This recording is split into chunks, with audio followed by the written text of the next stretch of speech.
welcome to the Top Order podcast. We've got Jamie on, Baldy on the line today too, but today we're also joined by a man who's represented Australia 44 times across 3 formats and scored almost 13,000 first-class runs all around the world. And he's not slowing down. Cricinfo tells us that no one has scored more first-class runs across a 3-year period since October 2022. So it's fair to say this guy can play, and we're delighted he could join us today. Pete Handscomb, welcome to the show. Thanks, guys. Appreciate those stats as well. That's It's nice to find out a few new things about yourself. Yeah. Cricinfo. It's that was a nice little stat. Yeah. I mean, I think we said before we're keen to kind of bounce around a lot of topics with you today, sort of diving into your own career and your journey there as well. But I think we better start with the topic that is featuring in the news cycle the most at the moment, and that's the Ashes. Feels to me, as the New Zealander on the show, Jamie and Baldy and the other guys that we have as hosts here, they've been talking about this series and building up to it for the past 9 months. But as someone like in your position playing first-class cricket, you must know, a fair chunk of players, probably on both sides, I guess, with all your experiences in county cricket. What's it like for you when a series like this comes along? Are you able to experience it as a fan? Are you Mitchell Marsh, six beers deep by lunch, excited about this, or are you, I guess, too close to sort of get into the drama like us mere mortals are? No, definitely into it, enjoying it, getting around it, and trying to watch it as much as possible. Unfortunately, the game so far have kind of coincided with a couple of Shield games, so we haven't been able to just sit down on the couch and enjoy it for what it is. But it's been awesome to watch. But in terms of getting into it, it is interesting because I've played against a fair few of the English players, and played with pretty much everyone in the Australian side. So it's interesting to see how they all match up and what my preconceived ideas of what might happen, whether that actually happens out on the field or not. Yeah, well, I mean, why don't we go there? I mean, what have you made of the cricket so far on the field? I mean, us, when we previewed the series as just fans watching, even the pundits, all the experts that have been talking about it, I think the majority, I got the sense that people thought it would be quite a tight series, but it hasn't really panned out that way so far, although obviously, England win this third test and things can change very quickly. But I don't know, what were your preconceived ideas, and has anything surprised you so far about these first couple of tests? I'm not really surprised in the way that England have played. I mean, I think they've been pretty open and honest in the way that they want to play their cricket and how they come out, and both with bat and ball, they're going to be aggressive, and they're not going to look to play for draws.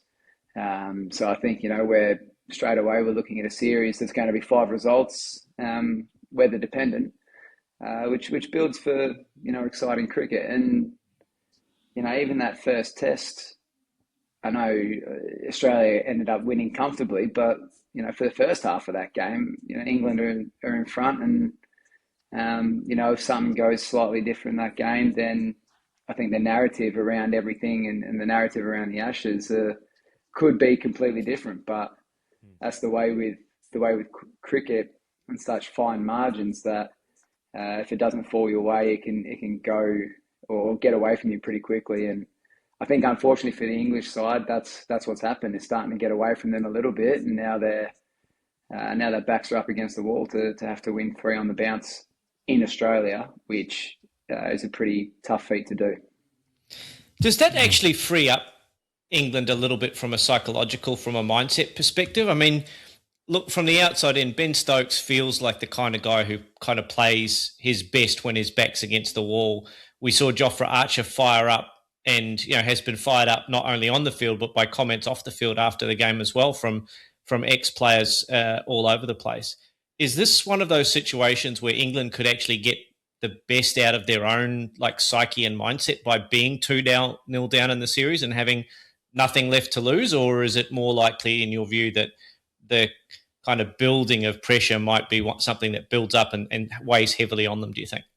I mean, I think you're right. I think the English side is a team that when they're written off or backs against the wall and everyone's against them, I think they come out and play pretty impressive cricket and aggressive cricket.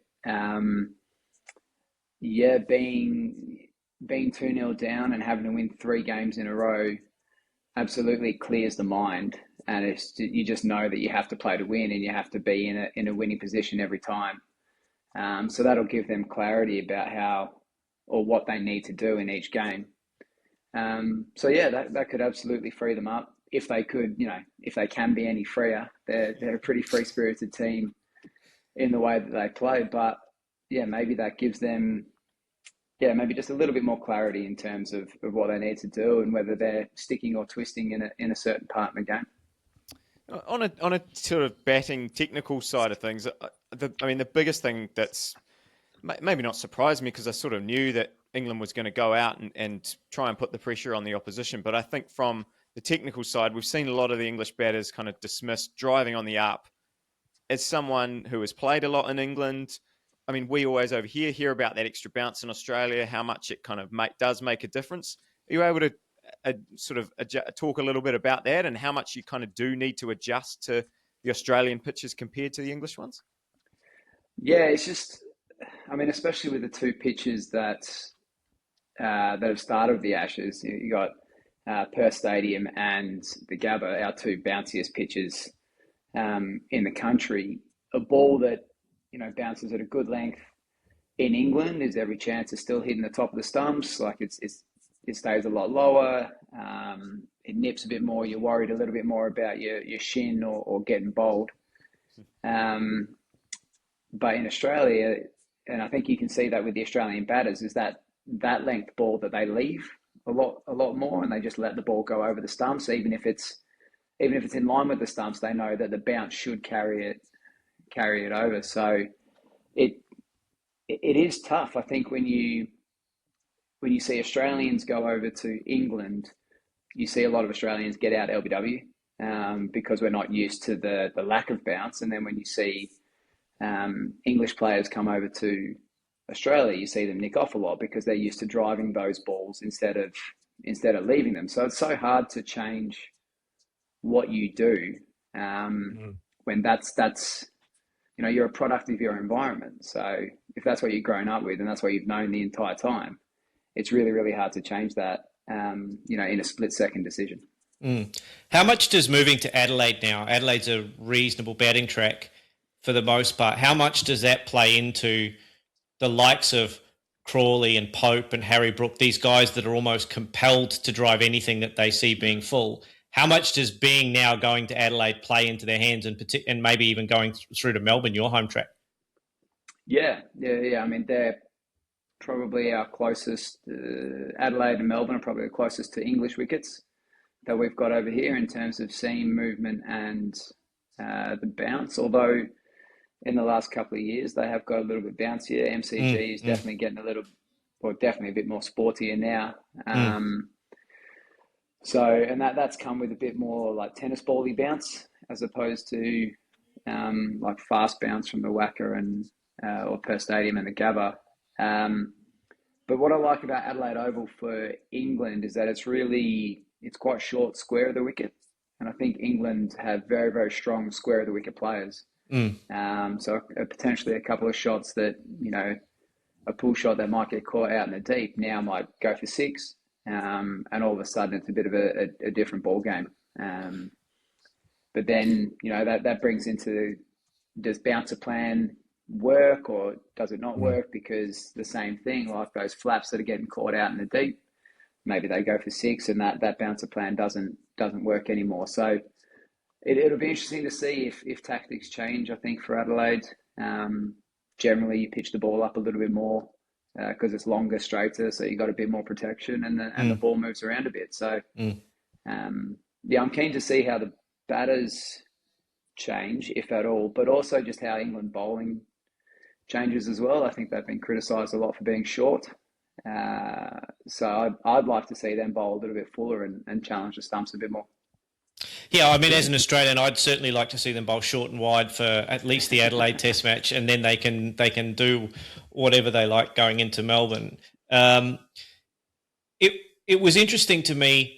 It looked like England got their lengths right early on in Perth in the first innings. They were just at the length that was sort of challenging the top of the stumps. They hit, multiple batters on the elbows. Smith got hit, Marnus got hit. Very, very uncomfortable. But they seem to have got away from that a little bit. Did they just get excited a little bit in terms of seeing the extra bounce and wanting to be sort of up around the ribcage, or did they just have an off day in Brisbane, particularly in that first innings? It's hard to know what the psyche is there, what they were thinking in the moment. But I think you're right. They started beautifully and bowled a great length and sort of challenged that forward defence, which no matter where you are in the world, that's kind of all you talk about, is finding the length that challenges that forward defence of the batter. So yeah, I don't know if because a few boys were leaving those balls that maybe they went into bouncer plan as something different. They got a couple of wickets with that. You start getting excited by the result of the bouncer plan, and then maybe just lent into it for a little bit too long.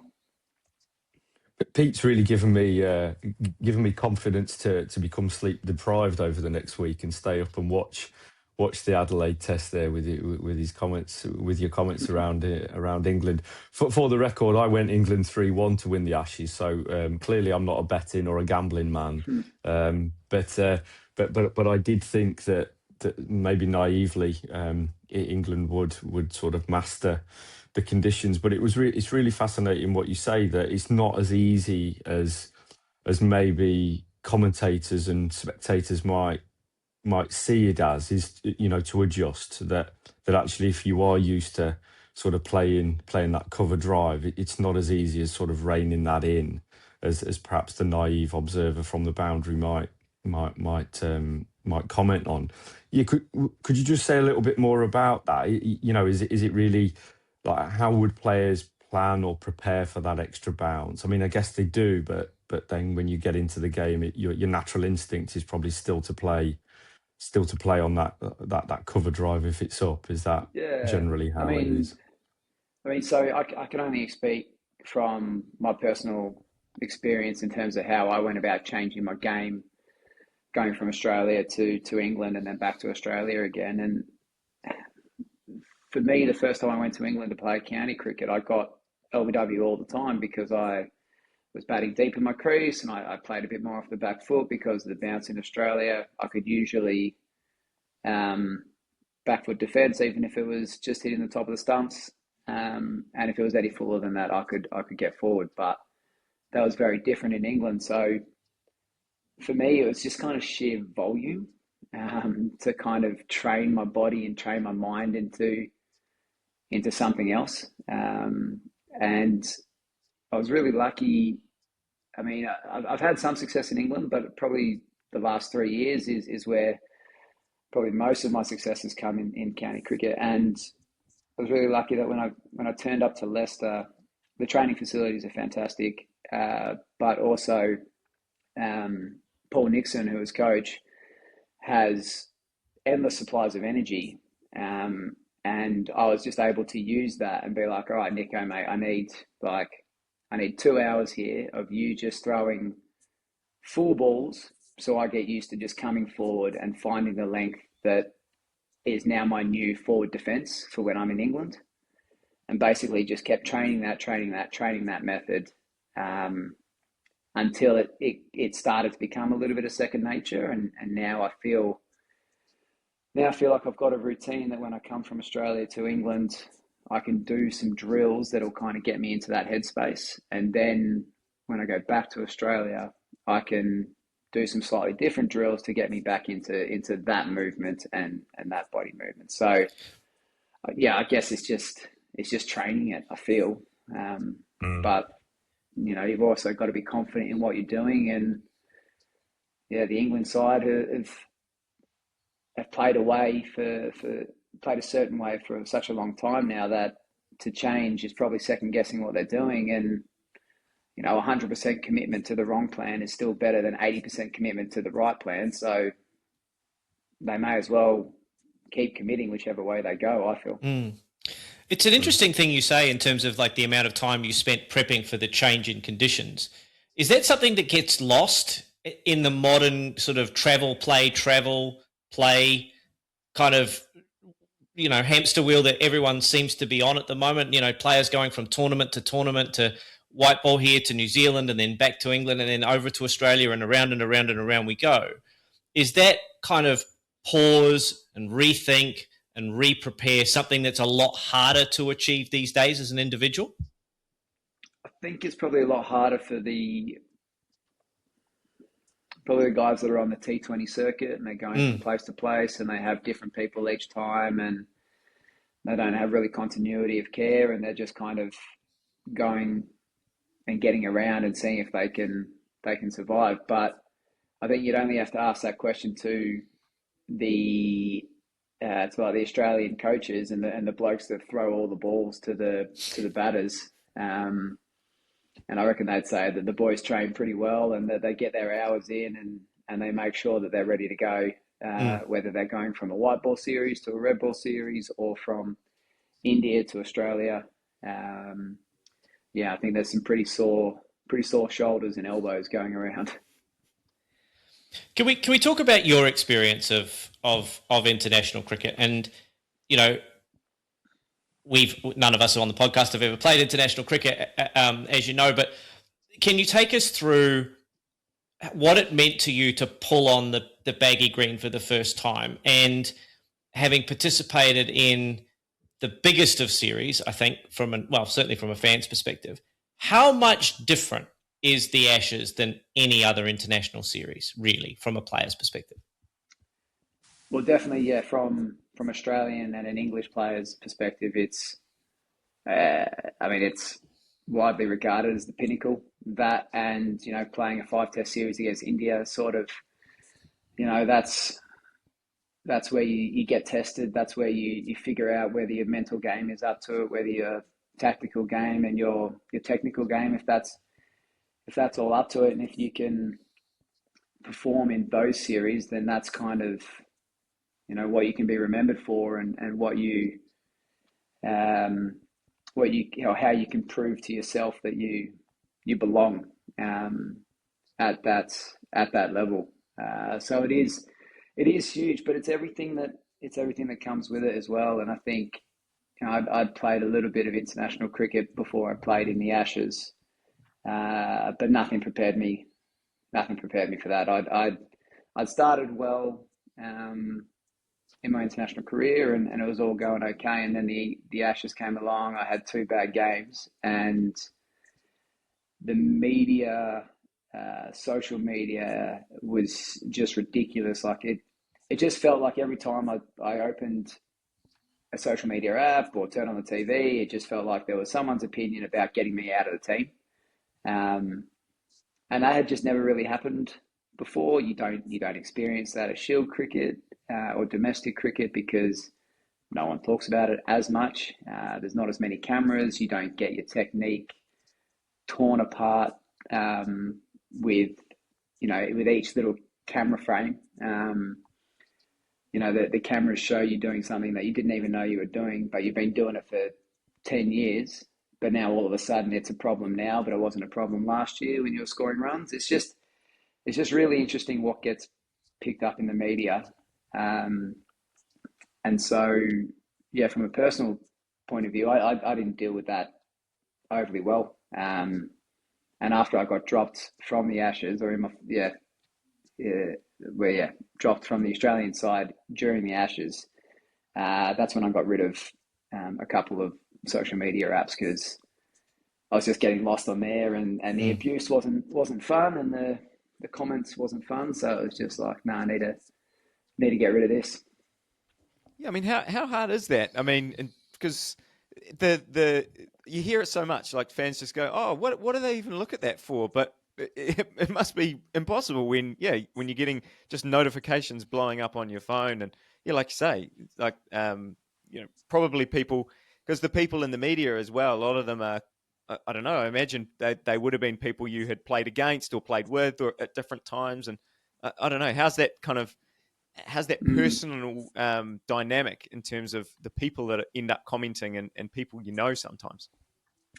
Yeah, that's the interesting one. I think when it kind of feels like a personal attack when it's not, because they are just doing their job, and they do have to talk about something, and I get that now, but at the time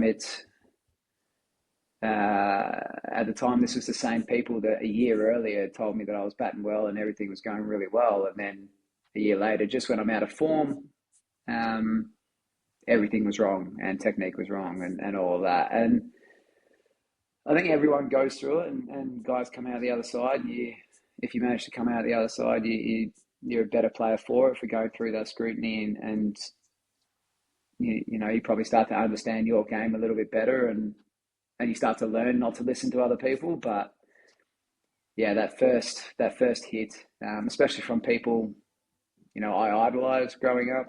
These are commentators, ex-players that I was emulating in the backyard and trying to be, and then they're the ones calling for you to get dropped. You're kind of like, oh man, come on, like, I thought you had my back here, but no, that's it. It's just part of it. It's just part of it. And going back to the original question about the Ashes and how different it is for a player, it's that extra scrutiny. It's the extra 30 or 40 cameras on you. If you walk down the street to go for dinner, people have been watching the Ashes, so there you get heckled as you walk, and it's in Australia mostly good because generally doing pretty well, but there's sort of no reprieve from it, which it just comes with cricket. It just comes with being a professional athlete. What based on that experience, what kind of changes did you make? Just in terms of you as the person and the player. Did you reflect on that moment, or did it take a bit of time to enable you to sort of take learnings from that whole experience of being in it and being scrutinised and criticised, I guess, as well, and those things? Any sort of standouts? Yeah, it definitely made me look internally and sort of question myself and be like, all right, like, I've got this technique right now. It's gotten me so far. If I continue with this technique, maybe have I hit my ceiling with this technique, or is there a way? Is it just a blip, and I'll get back to it? And actually, I did a lot of work, Jamie, with my sports psych over here that I've spoken to you about, and tough conversations around, like, do I change my technique, and is it something I can believe in, or am I happy with the ceiling that I've hit? Ended up coming out of that conversation, sort of deciding to take a step backwards or two step backwards to try and improve my game, like almost dismantle it and try and bat completely different. Work with a batting coach that I trusted, so that when I was getting that critical feedback that I needed, it was from a trusted source that I could work with better, and that ended up being Chris Rogers, who's now also the Victorian head coach. Just started to sort of rebuild myself as a batsman and figure out what was getting me out, where was I not scoring, and how basically could I be a better batter. And that just came from, getting dropped from the Australian side is the first thing, and then all the sort of criticism that came with it about my technique, sort of started that flow-on effect of, all right, I need to actually change something here. I need to become a better player to survive at this level. I mean, that is an amazing, I guess, from my perspective, an amazing achievement, because so many players that you and I will know and see in kind of just stick with what they have, and to have that level of introspection and go, do you know what, I'm gonna sort of rebuild this. Like, that is a high performance strategy, but ultimately one that has paid off for you. And as you described there, takes a lot of hard work. Is there any changes that you've sort of made or noticed in terms of how you manage professional cricket off the field as well? Like, how do you? Because I know you're someone who cares a lot about your cricket. You also care a lot about your family, and how do you sort of balance those things, or don't you balance them? Well, yeah, I mean, the balance is tough. I think routines have definitely changed throughout my career, and when I'm younger and have a lot more free time, then I had a lot more time to get exactly what I needed before a game, get the perfect amount of throws, get the perfect drives and cut shots, and do all that, and get exactly what I wanted, no matter how long it took. And sort of the older I've gotten, I've been able to streamline that a lot more. That now I feel like even if I don't have a hit before the day, before game day, I can do 10 minutes worth of drills or 5 minutes worth of drills in the nets, and that's enough to get me ready for the game. And that probably comes from like a mental belief in that preparation is good enough, that perfect preparation is something that's really hard to achieve. And yeah, also being older, I get tired quicker. Don't have that youthful energy of all these youngsters that they have now. So yeah, I also need to find a way to train smarter, keep my energy reserves for the game, and then also that gives me time, as you mentioned, that gives me time with my family, and got a little 3.5-year-old boy, and he takes a fair bit of my energy as well. So you got to keep the reserves for that. So it's interesting how it has changed and ebbed and flowed over the years for what I've needed for a game. But I feel like it's nicely streamlined now. Part of that growth, Pete, has led you to some unusual outcomes. Maybe fair to say the bat touch is something that you have that's kind of unique in world cricket. How much of that was a deliberate piece of experimentation for you, either with your technical coach or with your support staff? And how much of that was something that just sort of happened almost by a happy accident and you went, oh, this works for me, I'm going to keep that? How much of it was kind of scientific discovery, and how much of it was kind of, just a bit of experimentation that just happened to work out for you? Probably the experimentation more than anything. I felt, when I'm developing this technique or developing, I mean, I've had that tap now for a long time, and I had that when I debuted in international cricket. So it was before I remodeled my batting. But I found that my bottom hand, if I just tapped the bat normally, it always felt like my bottom hand took control of the bat, and then I was really closed, and I couldn't access the offside.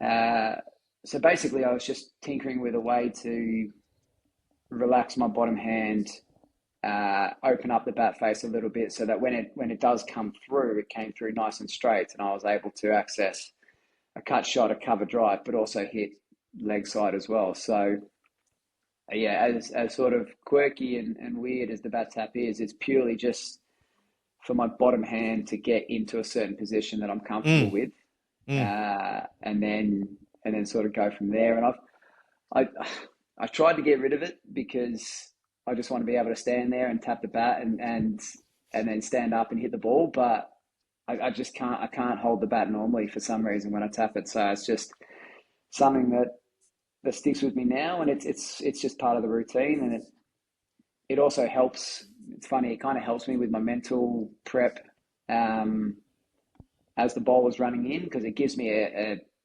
check-in point, like a bat tap, the weird tap. It kind of brings me back to that moment and focusing on what the bowler's doing. So it's a nice little added bonus. And that being able to switch on and switch off. I watched your YouTube on it earlier today as I was prepping for the show, and it was really enlightening how you use it as a moment to switch off and then switch on again and back into your mental focus. I mean, that's obviously huge for an international cricketer, but that gives you a real consistent way of switching on and off, that you kind of almost trigger it manually by the sound of it. Like you force yourself to do it rather than it just kind of, maybe naturally some days it happens, naturally some days it doesn't. But like the way you've done it, you've almost made it this deliberate thing that you force yourself to do that triggers your technique being correct for you and also triggers your mental processes at the same time. Yeah, it kind of all worked out really nicely, that it turned into a bit of a routine. And like you said, it triggers my mental prep or my mental words that I then say as the bowler runs in, so I don't get caught up in the moment or thinking, oh, this guy's going to bowl a bouncer, or geez, I hope I don't get hit in the head, or please don't nick this ball. That trigger, that bat tap allows me to say my 2 words or my 4 words or whatever I've got at the time to bring me back to the present moment and to try and face that ball as best as possible. Where do we want to jump to next, lads? I mean, I'm fascinated about this Prime Minister's 11 game against the Lions. Lots been talked about in the media. Lots of different opportunities potentially for different players to come and play, Australians and England players alike. You've had a great start to the Shield season this year. I mean, you've been piling on the runs, it seems like, for several years now. And I think, from my perspective, a really good recognition of the seasons that you've had. What was that game like for you? I mean, it's a privilege to be able to play in any Cricket Australia sides, whether it's the PM's 11, a Cricket Australia 11, Australia A, or Australia. It's always special being able to go out there with people from outside your state and going up against an international side. There's something special in that, and getting to challenge yourself against the best players from another country, or in this case with the Prime Minister's 11, it was the second best, it was the England Lions.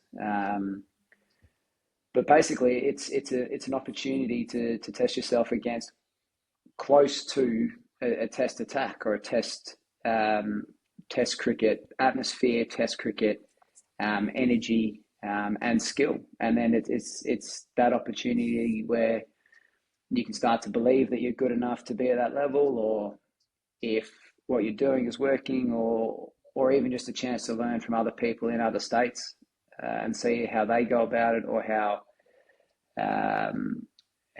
the boys in England or in the international side that's touring, how they go about it. So it's a great learning opportunity, but it was also just a lot of fun. Like it was great. We got to take on the Lions, pink ball game. It was entertaining. Do you? I mean, does that stuff still drive you? Trying to push for higher honours, and we've talked. You're piling on the runs. Like statistically, do you feel like you're close? Are you going in that PM's 11 game? Kind of, does that give you a chance to talk to selectors and where are you at with all of that kind of stuff? I think I need you guys to be the selectors, and then we'll be fine.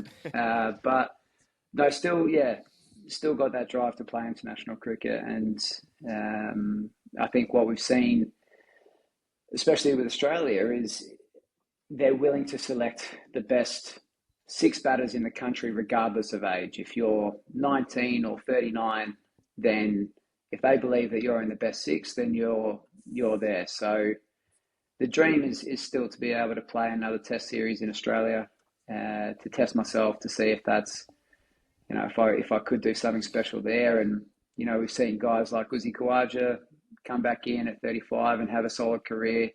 Chris Rogers did it at 35. Matthew Wade came back in at 35. So there's still plenty of time to make an impact, even if it's only for a year, 2 years, whatever it is. But the drive's definitely still there, and that's where the PM 11's game is a nice one, because Tony Dodemaide was there, so he is one of the selectors. So it does give me and everyone else in the country that that opportunity just to chat, see how you're going, have a beer with them at the bar, at the hotel, just have that communication that sometimes you don't get when you don't see them at the state game, or you don't have the opportunity to chat to them. So yeah, it's a good opportunity for that, and the drive is definitely still there. Do you feel like Test cricket has changed since since I mean I know the India series wasn't actually that long ago, but maybe even since you sort of made your debut, because I went back and looked at the scorecards from some of those early games that you played, and there's some huge team totals in there, but it feels like, I don't know, we're not getting as much of that in Test cricket now. There's lots of being talk about Shield scores getting lower in recent years. Yeah, I don't know. Is it pitches? Is it balls? Is it T20 cricket? Or am I just kind of imagining that and Test cricket hasn't changed that much at all? No, I think Test cricket has changed. I think cricket in general has changed. I think it would be weird to say that, say in 10 years, it's been about 10 years since I made my debut. If cricket hadn't changed in that 10 years, then that would probably be the bigger question. Like, why hasn't this game grown? Why hasn't it gone forward? Why hasn't it changed? So I think, we're seeing a growth in the game, or a different direction that it's going in. So it's definitely changed since I started. But I think, having that Test championship, there's so much value for results. Getting a draw doesn't help massively in the Test championship. You want that win percentage. So I think, there's a lot more guys are happier to have, or the countries are happier to have result-based pitches, and to get that win percentage up. And I think we've seen that in Shield cricket as well. We've had teams win 5 games, lose 5 games, and be top of the table at the end of the season. So there's just so much more reward for winning the game than there is for drawing the game. So teams are now happy to put themselves in a position to maybe lose the game, but if it gives them an opportunity to win it rather than get the draw, then that's where it's going. And I mean, there's so many things as well, like the Adelaide Oval is a drop-in, MCG is a drop-in. There's not as much footy maybe played on a couple of the other Perth stadiums a drop-in as well. So sometimes these wickets don't break up the way that traditional pitches had broken up, which means the game doesn't fast forward in the last 2 days. It becomes a bit of a boring draw. So how do you fast forward the game? You do it at the start, and you make the wickets a little bit greener, so that if it does flatten out, at least there's enough time to still get a result. So I haven't pinpointed one thing there for you, but I think there's a couple of reasons why the game's changed a little bit. Is that like the corollary of Sheffield Shield outcomes, the World Test Championship outcomes, the point systems? Is that something that teams speak about in their preparation for those games, or is the mentality kind of already there and the outcome kind of takes care of itself from a World Test Championship perspective or a Shield perspective? I don't know. I feel like everyone plays to win. Like you want to try, and you are setting yourselves every time you set out onto the ground. You are trying to win that game. I don't know if teams. I guess teams probably talk about it, but just the reward for winning the game is so much higher than drawing it. So you may as well risk losing it to potentially win the game. And the only way I can see that being different is if you're playing a certain opposition that if they win the game, they might jump you, and that's where the draw potentially comes back into play. That you both stay level pegging if you get a draw. But yeah, I think it's entertaining that people want to try and win every game and are happy to take on early declarations or play bigger shots earlier or set attacking fields. I think that's entertaining, and if that's the way that the cricket's evolved, then that's awesome, because I still think we're seeing lots of kids playing the game. They're just playing it differently. I was just going to say, you've talked to us a lot about the challenges and some of the tough times. Why don't we circle back to some of the good times? Because I always like to ask people about their international debut. I mean, that's got to be an amazing experience, amazing moment. What stands out for you about, I don't know, the call up, the game, whatever's sort of imprinted in your brain from around that time? Yeah. So yeah, debut is obviously, it's special. You kind of, where you grow up in the backyard, pretending to be certain players, wearing the baggy green, winning test matches for Australia, and then to actually be able to have your own baggy green. Mine was presented, I've mentioned him a couple of times already this podcast, but mine was presented by Chris Rogers as well. Cool. So a close friend of mine being able to do that was a really, really special moment. And I can't remember much of his speech, but he presented my hat, and then he gave me a hug and he whispered something in my ear, and that's always stuck with me, and that's always just been something that between him and I. So I won't share it on here, but like that moment was really, really special.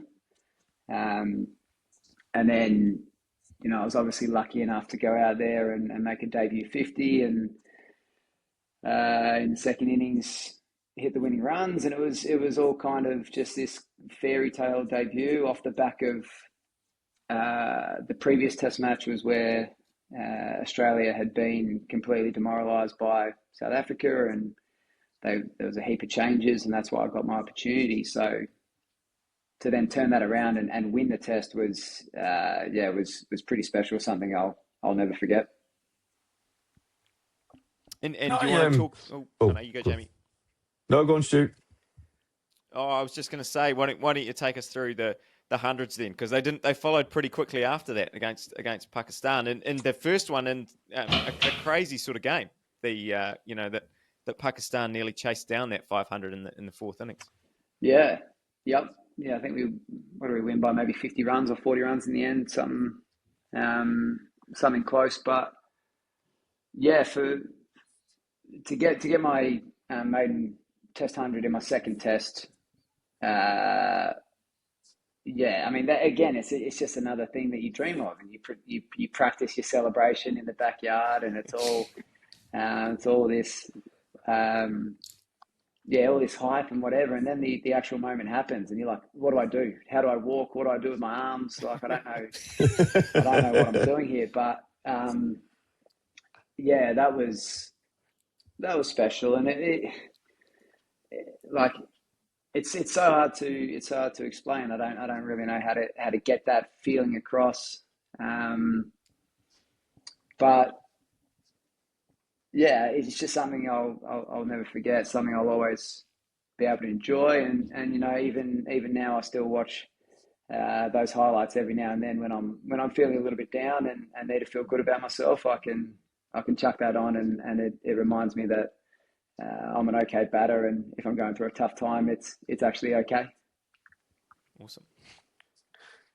Just wanted to take us to sort of leadership, and despite being a successful batter, you're also a successful leader as well. And I was just wondering, kind of what, how your leadership style has maybe changed and evolved, and kind of like how you want to lead and captain sides. What are your sort of top tips, I guess, for people, without giving out your secrets, but ultimately, kind of what are you looking to create when you captain a side?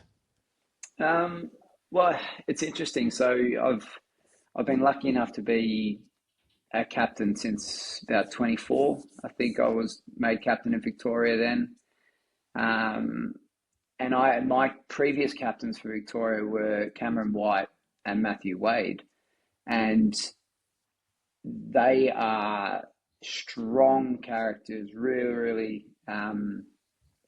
happy to tell you how they feel, no holds barred, like hit you between the eyes kind of characters, and people you would also you'd follow into battle with, and I feel like that's how I started my captaincy sort of journey. I was like, all right, well, these are the guys I've had. These are my role models. I'm going to be that kind of guy. And I remember being quite, yeah,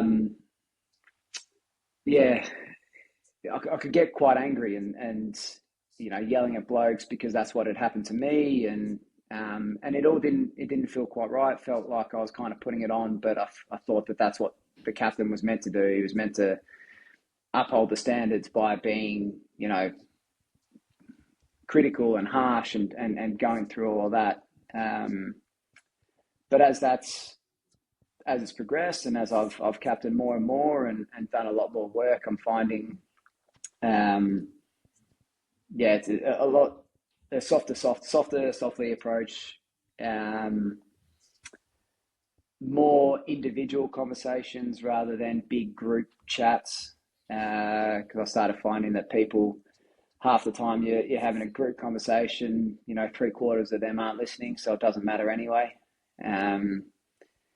So individual conversations, checking in with guys, making sure communication is key. Trying to give confidence. I think that's a really, really hard one to do, because there's only so much you can say to a player, but they've got to believe it themselves. But I think the biggest thing that I want to be out on the field is I just want to be calm. And I think if I'm calm, then I'm hoping that the bowler that I'm talking to will stay calm, and he'll be able to stay in the moment, stay present, and be able to bowl his best ball that he needs to in that situation. And then we can work again on the next ball. But I found, if I get fired up, then it starts to take their mind somewhere else. And that hasn't been as successful as sort of staying calm and present has. Amazing. Where do we want to go, Stu? Do we want to go? I'd love to get you. I mean, you don't know our backgrounds, but I'm an off spinner. Baldy over there is a leg spinner, and so I'd love to get your thoughts about your recent stuff in India. I mean, really tough batting conditions for the most part. Big turning tracks against quality spinners. It seemed like you were kind of handpicked for that tour. Because of the way you played and the way you go about things. Is that kind of challenge? Like, I feel like it must be such a unique challenge to go on a pitch like that. Is that something you relish? Are those, those times where you kind of have to earn every single run?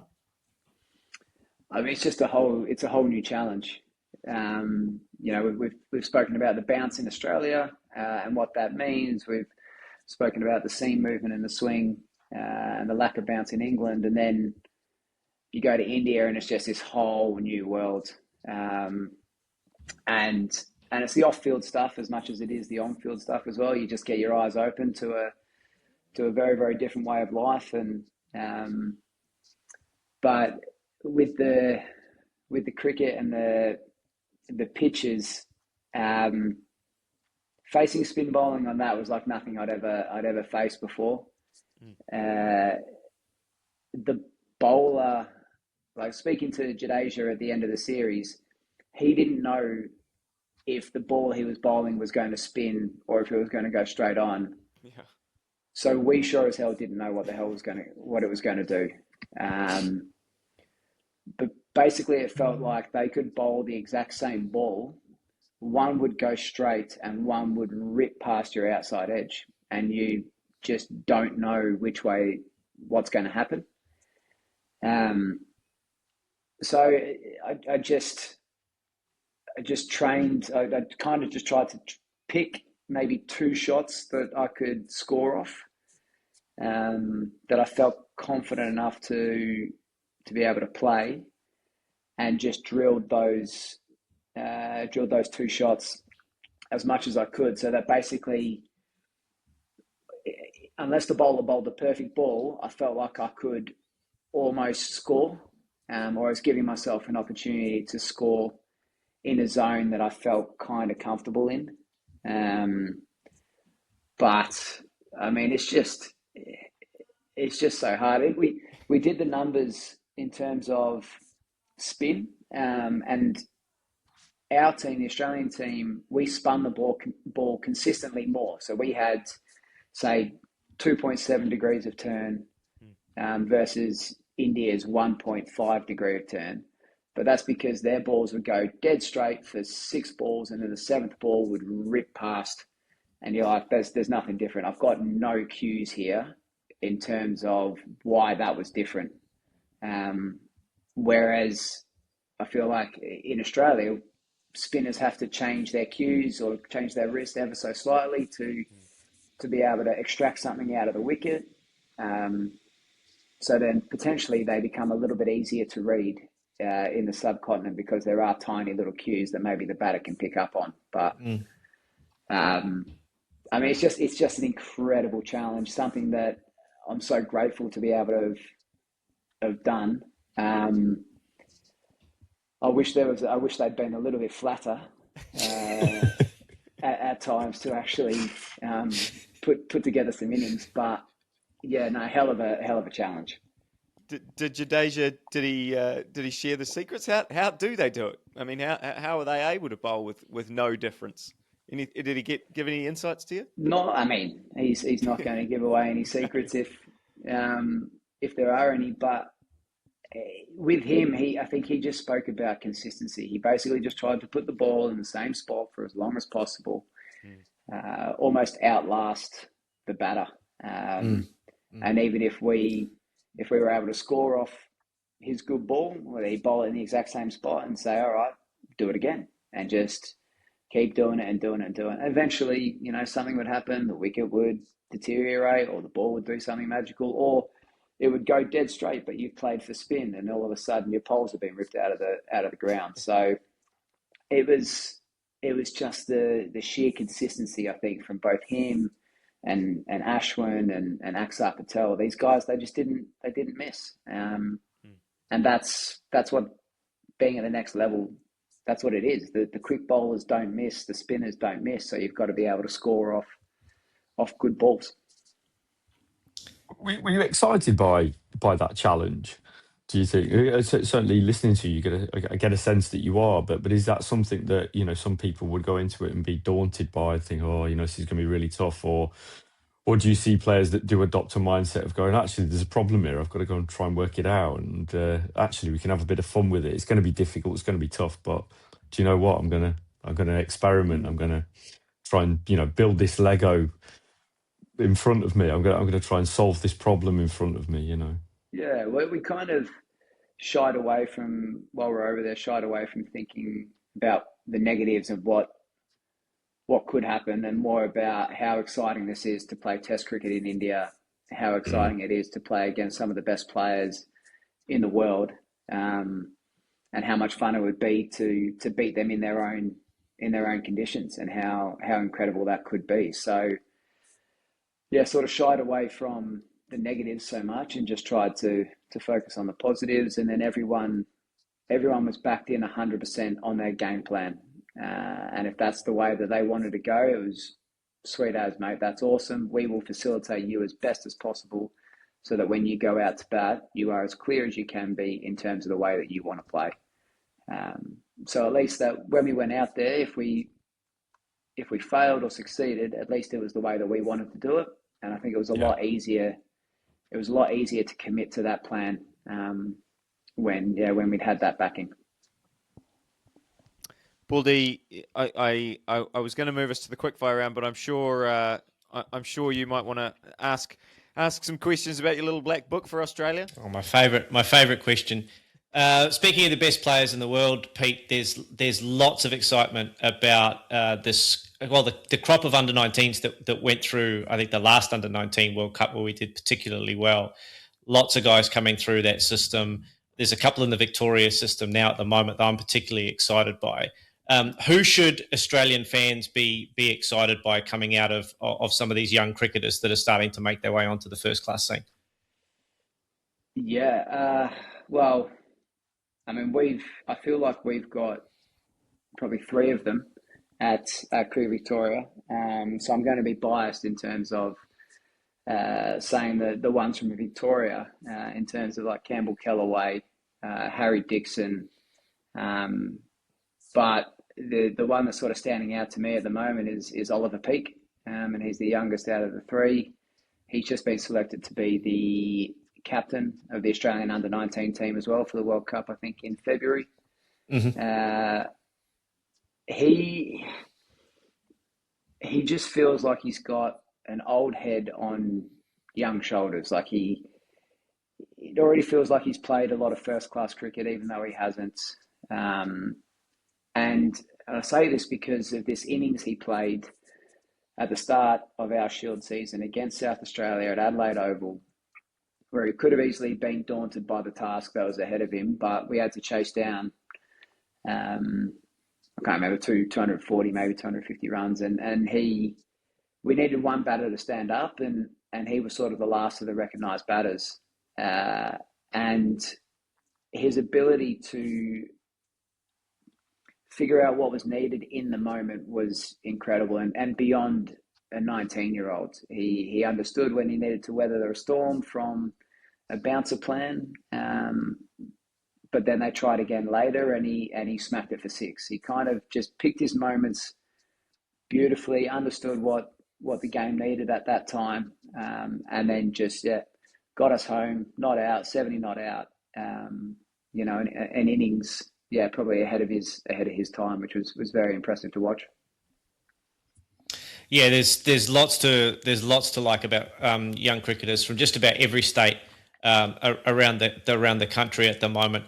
But so let's should we finish the pod there? We haven't done one of these in a while, but we love to get like a few quick fire questions in. Can we start with favourite innings?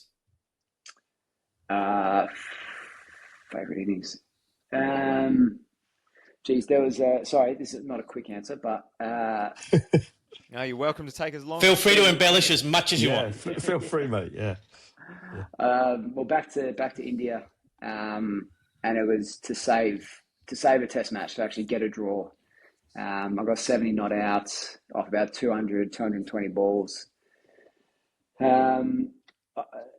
The pitch wasn't turning from the middle, but there was a lot of rough, so I'm going to embellish how much rough there actually was. Please do. It was spitting and going over my head and doing all the crazy stuff that we talk about.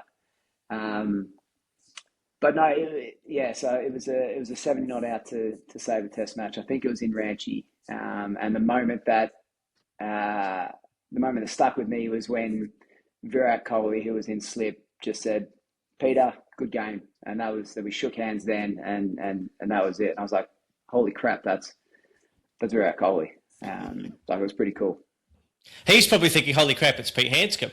I wouldn't have thought. Absolutely. Toughest bowler you faced, or bowlers that you faced? That comes to mind, Vern Philander. Didn't miss. Did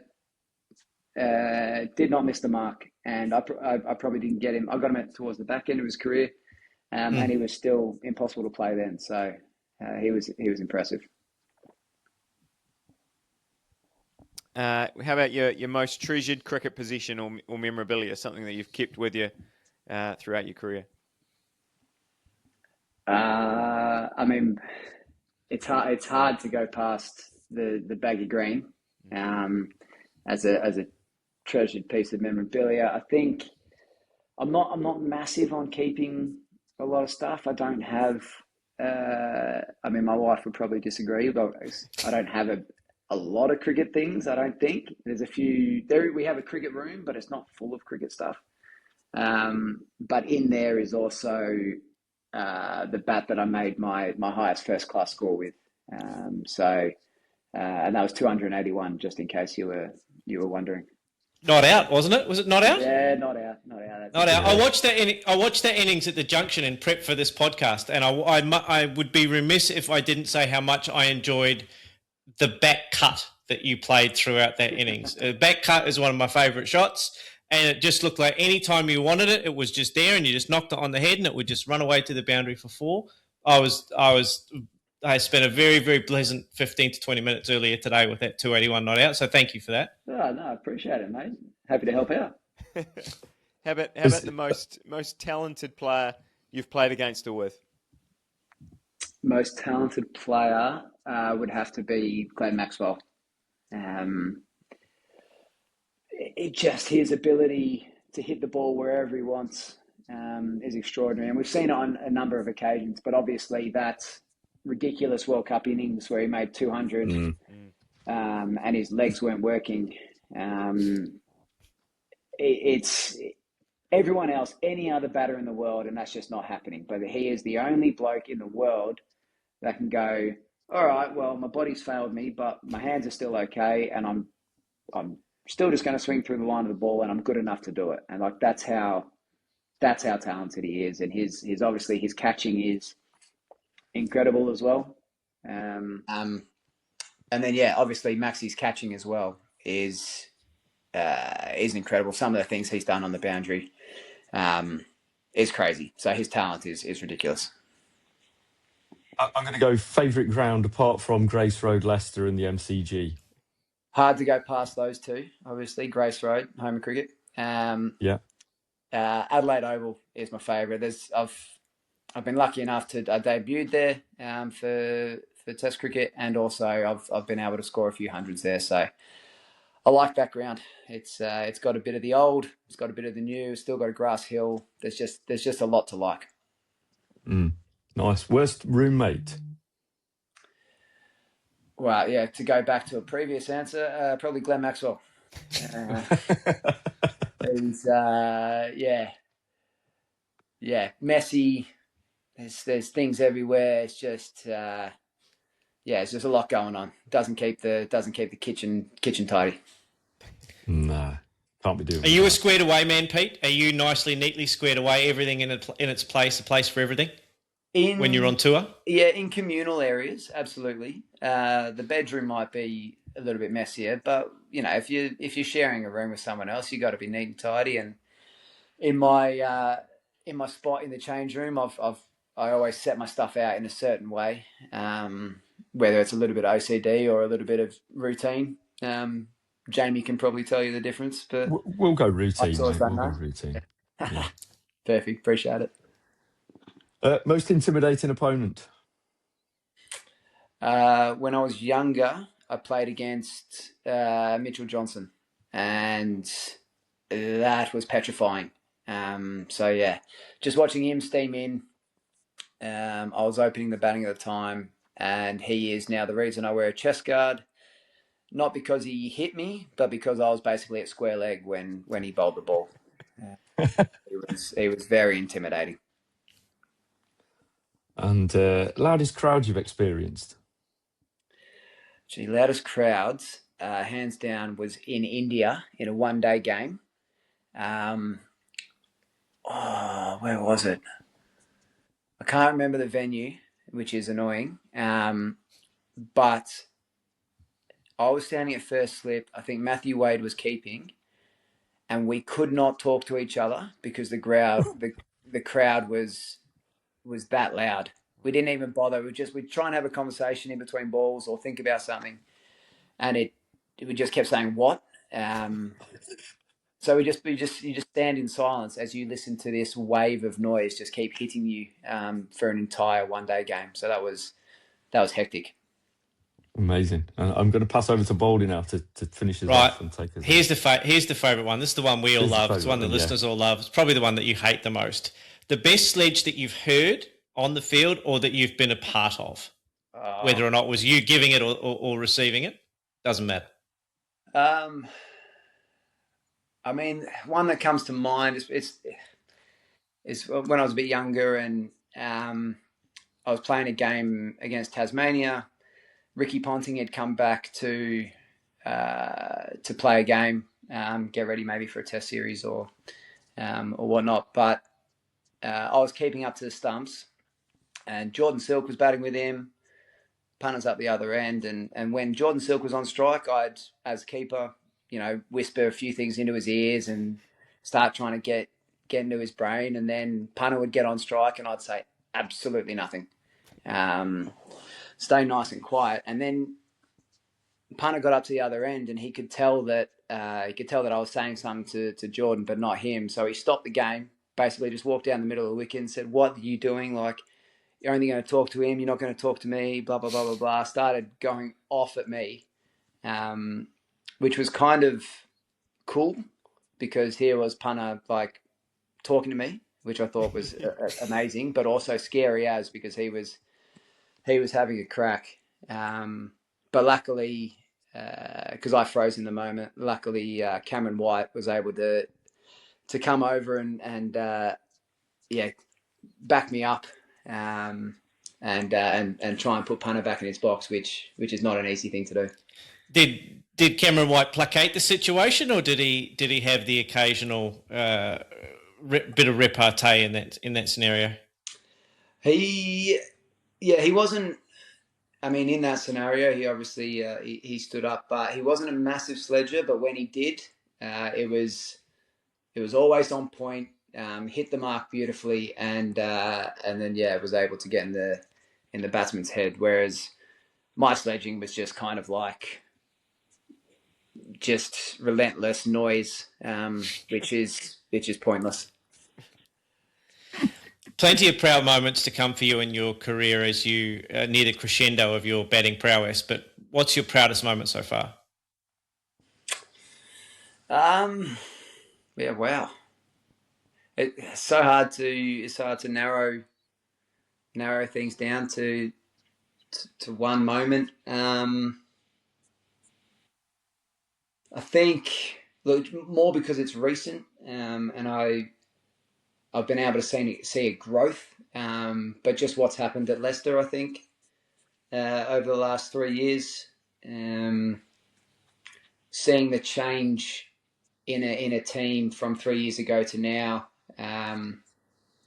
what the club used to be versus what it is now, what we're doing, and just being able to say that I've been a part of that, has been pretty special, to help, along with everyone else at the club and in the squad, to help them get up to Division 1 is, it was a pretty cool moment, pretty special. Well, it's been a special hour for us here on the Top Order podcast, having you on, Pete. And look, anyone who bats in a big floppy white hat holds a very special place in my heart. So thank you very much for joining us here on the Top Order podcast. We hope you enjoyed it. Well, it's been great, guys. Thank you.